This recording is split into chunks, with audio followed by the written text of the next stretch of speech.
Simpleng paraan, gamit-gamit lang to para sa mga insektong lumilipad-lipad. At tara't simulan natin, kumuha ako ng 200 ml po na water. Naglagay ako dito ng isang kutsarang kape po, barakong kape nga po ang aking nilagay. At kahit anong klaseng kape po ay pwedeng-pwede, kahit pa pinaglumaan na patapon na ay pwedeng gamit-gamitin yan. Meron nga ako ditong garapon na aking paglalagyan, kahit maliit lamang ay okay na po yan. Dinirekta ko na nga itong isinalin. At pagkalagay-lagay ko nito, kumuha pa po ako ng mantika. Dahan-dahan nga ako ditong naglagay, nagtansya lamang po ako sa dami. Sa paglalagay-lagay ko nga nito, kung mapapansin nyo, gumigit na lamang yung pinakamantika dito sa ating sangkap na mga ginawa. Pagkatapos ko pong ilagay yung pinakamantika, kumuha po ako ng pinakatakip. Maganda pong gamit-gamitin, yung tansan lamang po, pero wala nga po akong tansan. Heto nga ang takip ng ketchup na maganda rin naman to gamit-gamitin. Dahil sa itsura at datingan din nitong mala stainless din. Kailangan pong butasan natin yung pinakagitna nito, yung tama lamang po sa laki. Pero mas maganda rin talaga gamitin yung pinakatansan dahil magaan lang ang dating nito. At kumuha ako ng pinakalumang kandila. Kung meron kayong mga kandila na patapon, wag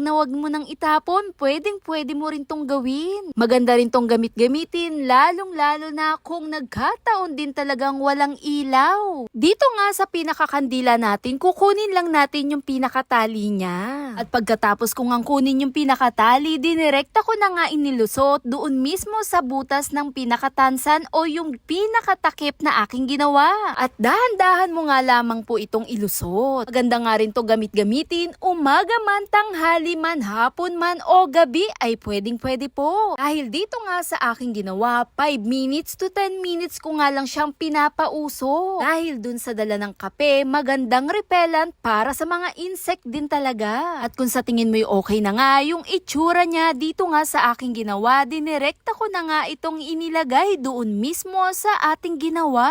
Insect repellent na rin to, lalong-lalo na rin talaga sa mga lumilipad gaya ng lamok at yung mga langaw pa yan o kahit ano pa. At dito nga sa itsura niya na lumulutang lamang siya doon mismo sa pinakamantika at safe na safe din to gamitin dahil na rin sa dala ng tubig. Sindihan nga lamang ito, pagkatapos heto na nga yung itsura niya. Madalas kong nilalagay bandang bintana dahil nandyan din ang mga langaw na lumilipad. Kasama na rin ang lamok at ilagay lamang po ito kung saan pong safe na lugar. At heto nga po ay nakadepende pa rin po sa inyo. Na simpleng paraan, gamit-gamit lamang to. Hit thumbs up if you like this video.